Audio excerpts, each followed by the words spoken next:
Welcome back. Before we get into today's story, picture this. A mountaintop home in Virginia sometime around 1807. Inside by candlelight, a man who just finished being President of the United States is planning, once again, to grow wine grapes on his own land. He's done this before. 6 times before, actually. And 6 times before it hasn't worked.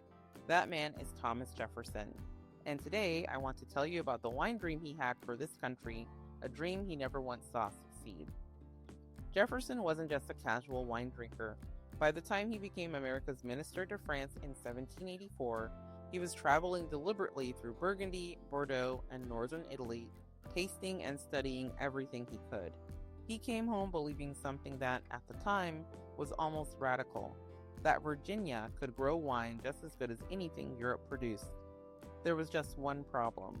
Nobody had ever actually done it.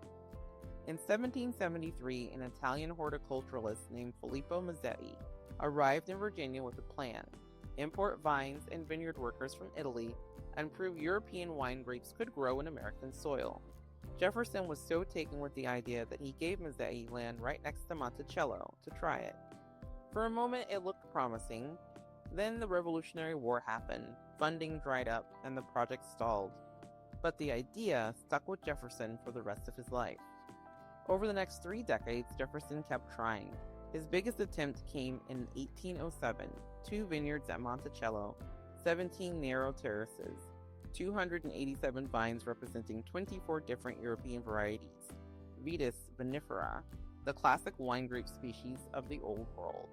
Almost none of it survived. And here's the honest answer as to why. Jefferson was fighting enemies nobody in America could even see yet. Phylloxera, a tiny root louse that quietly kills vines from underground. Black rot, a fungus that thrives in humid summers. These weren't identified or understood scientifically until decades after Jefferson died. He wasn't a bad farmer. He was up against problems that hadn't been named yet. What's easy to miss in this story is that Jefferson didn't just fail and give up. He adapted. Encouraged by Mazzei, he started paying attention to Native American grapes he'd mostly ignored before, the wild Scuppernong, and a hardy variety called the Alexander grape. He was won over. Writing about a wine made from Alexander grapes, Jefferson said it was equal to Chambertin, one of the most respected wines of Burgundy. That's not a small compliment from a man who tasted the real thing.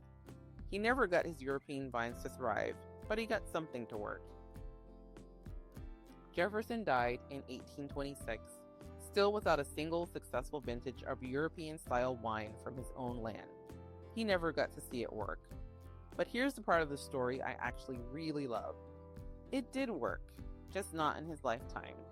Modern viticulture eventually solved the exact problems that beat Jefferson: disease-resistant rootstock, a real scientific understanding of phylloxera and rot, better techniques overall.